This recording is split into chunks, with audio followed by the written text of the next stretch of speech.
The secret police are riding black horses down your street. They are dressed in black from head to toe. They carry a broom and a severed dog's head tied to their saddle. Your neighbor screamed 3 times last night. Then silence. And the man who ordered all of this? He also built one of the most beautiful buildings on Earth. Welcome to life under Ivan the Terrible. Today, I'm going to show you what it actually felt like to live in Russia ruled by him. And by the end, you may understand why history still can't agree on who he really was.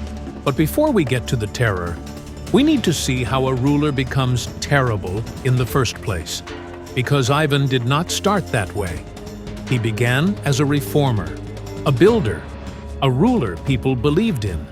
So what changed? How does a reformer turn into a ruler who creates his own secret police? Let's rewind. Ivan IV became Tsar of Russia in 1547. He was young, intelligent, deeply religious, and surprisingly forward-thinking. In his early reign, he reformed the legal code. He reorganized military service. He reduced the unchecked power of the old aristocracy known as the boyars, and strengthened central administration. He opened trade with England, supported the first Russian printing press, and tried to make governance more systematic instead of chaotic. For a moment, it looked like Russia was modernizing. People believed in him. And for a while, Ivan believed in people too. Then, the one person he trusted most disappeared. Well, what changed? One person. Anastasia Romanovna, his first wife. They married young, and by most contemporary accounts, he genuinely loved her. She seemed to steady him in a way no one else could, calming his temper, softening his suspicions, and grounding him when his thoughts started to spiral. In 1560, she died at 30. Ivan became convinced she had been poisoned by rival boyars. Whether that was true is still debated.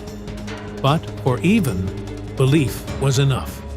And when a ruler with absolute power believes something, that belief becomes reality. After her death, his personality hardened. His trust collapsed. Military setbacks in the Livonian War added pressure.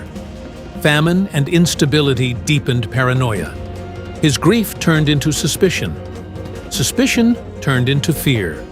And fear, in the hands of a czar, turns into policy. By 1565, Ivan did something that changed Russia forever. What happens when a ruler no longer trusts his own country? He splits it in half. Ivan divided Russia into 2 territories. One remained under traditional administration. The other became Oprichnina, land directly controlled by him. This was not a small reform. It was political surgery. Noble families were expelled almost overnight, their estates seized and redistributed to men who were loyal not to the state or the church, but personally and exclusively to Ivan himself. And those men were known as the Oprichniki. Overnight, loyalty mattered more than law. And the men who enforced that loyalty became the most feared figures in Russia. So, who were the Oprichniki? Okay, let's imagine a medieval secret police force with no legal limits. They dressed entirely in black, rode black horses through the streets, and attached to their saddles were 2 chilling symbols meant to send a message to everyone who saw them. A broom to sweep away treason, and a dog's head to sniff out the enemies of the Tsar. And they answered to no court, no church, and no aristocrat, but only to Ivan himself. If you lived in Oprichnina territory, you had no meaningful legal protection. Arrest could come without explanation. Property could disappear without trial. Punishment could arrive without appeal. Now imagine this as if it were you. You are living in Moscow in 1570, and you wake before dawn not because you are rested, but because something inside you refuses to sleep deeply anymore. And instead of stretching or turning over, You lie completely still, listening for distant hoofbeats, for the metallic echo of iron striking frozen ground, for the single knock on the door that could change everything. But systems of terror don't live on paper. They live in ordinary homes. What does fear actually do to everyday life? It does not just scare people, it changes how they move, how they speak, how they even think. You walk to the market for bread, snow crunching under your boots, and even that ordinary trip feels measured. You make sure you are not dressed too well, because wealth attracts suspicion. You avoid eye contact if an Oprichnina rides past, because even a glance can be misread. And you never ask about the missing. Your neighbor vanished 3 nights ago, and his wife keeps saying he went to Novgorod, repeating it too often, her hands shaking just slightly when she speaks. You both understand what that really means, but neither of you says it out loud. Trust is the first thing to disappear. Conversations grow shorter. Laughter becomes quieter. People practice blank expressions in mirrors so their faces give nothing away. Children learn silence before they learn politics. And yet, while Moscow is folding inward under fear, something else is rising boldly in Red Square. Moscow was shrinking inward under fear, but at the exact same time, something extraordinary was rising in the center of the city.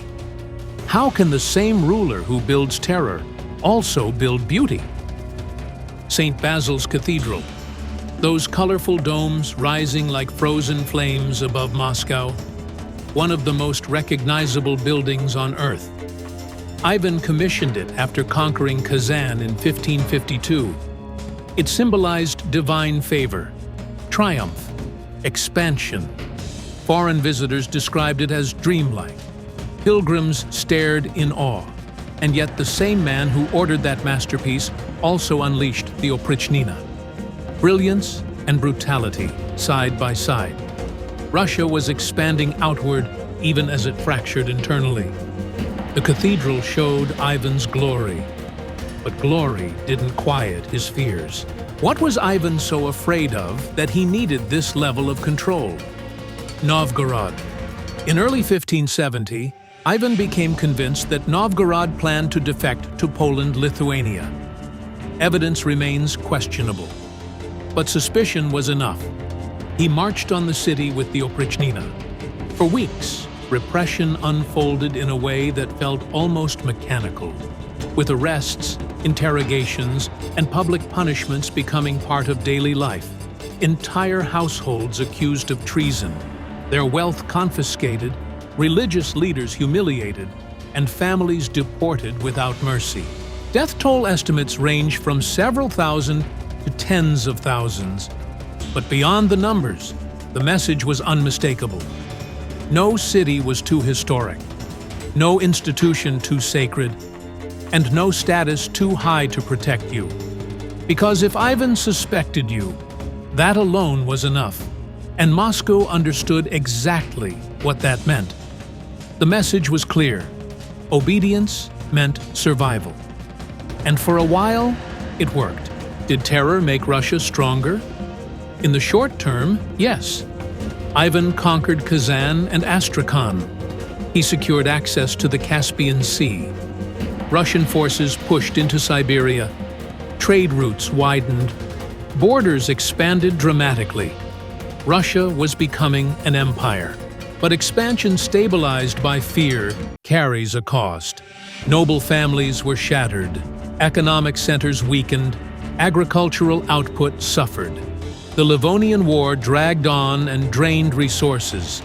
A state built on personal loyalty becomes fragile when that person falters. And Ivan was faltering. Russia was expanding. But Ivan himself was becoming more unstable.